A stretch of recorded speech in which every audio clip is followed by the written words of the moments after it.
Proto-Beer. Archaeological findings from Raqefet Cave in Israel reveal viscous beer-like residue dating to around 13,000 BCE, predating settled agriculture, highlighting beer's origins in communal feasting ceremonies before formal brewing existed. Early fermentation likely occurred unintentionally as stored grains and water fermented. Across Neolithic Europe and China, pottery fragments show traces of fermented cereals, underscoring beer's widespread ritual and nutritional role. Although crude, thick, sour, and low in alcohol, these early brews provided essential calories and were consumed in community rituals. Far from a historical footnote, this proto-beer connects the origins of agriculture, food storage, and social hierarchy. Mesopotamian civilization and beer as daily staple. Mesopotamia's advanced brewing is documented by 3500 BCE, with barley-based beer made in dedicated facilities. The hymn to Ninkasi, a song praising the patron goddess of brewing, serves as both religious ode and brewing recipe. Tablets indicate beer was a staple. Laborers earned rations up to 5 liters per day. Taverns operated under legal regulation, and metal straws filtered out sediment.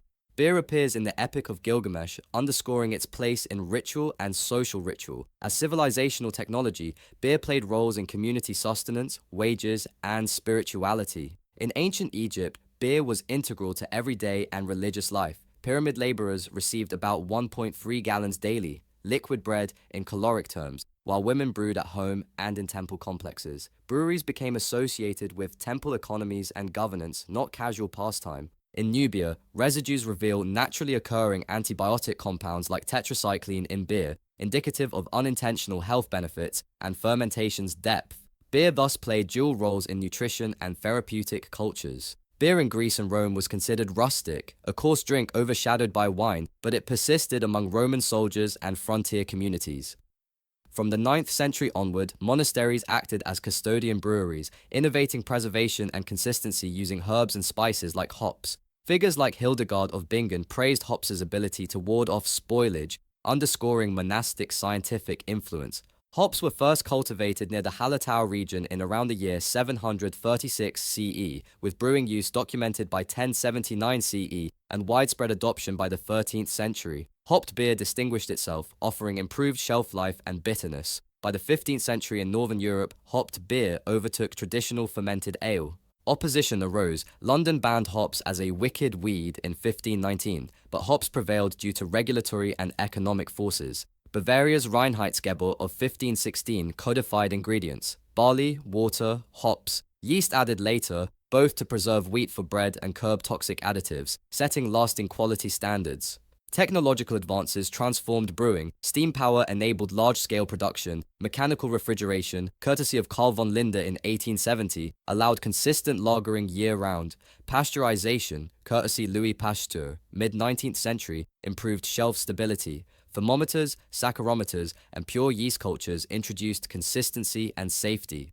This scientific era marked beer's shift from artisanal to industrial. Mechanized filling, canning, bottling, and refrigeration networks allowed mass distribution and creation of nationally recognizable brands.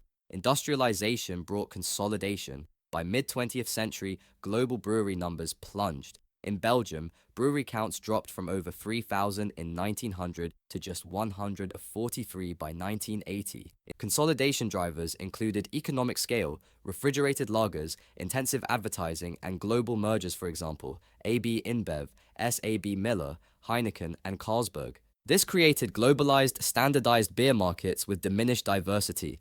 Goliaths like Anheuser-Busch, Heineken, and Carlsberg dominated global supply. Beer became symbolic of industrial capital and global identity, but domestic consumption has declined in mature markets like Germany, down 20% since 1993, and the US, down about 9% since 1994. Shifts toward health-conscious lifestyles, aging demographics, and diversified beverage choices have challenged monolithic beer markets. In the late 20th century, consumer disillusionment with homogenized beer sparked the craft beer revolution.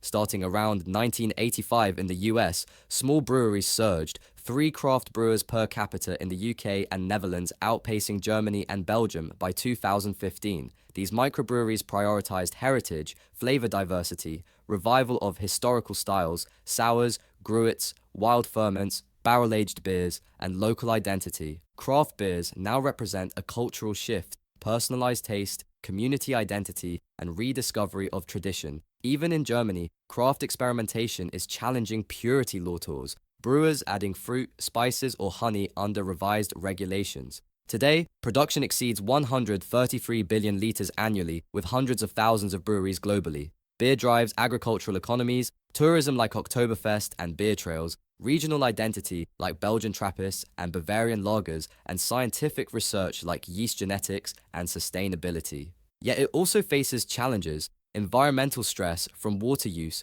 packaging waste, and evolving public health perspectives. Trends reflect a society balancing tradition with sustainability, capitalism with authenticity. From ritual feasts to industrial emblems, beer's saga parallels humanity's rise, from agriculture, urbanization, technological revolution, to globalization and niche revival. Its history is not trivial. It offers insights on labor, regulation, scientific progress, economic paradigms, and cultural resilience.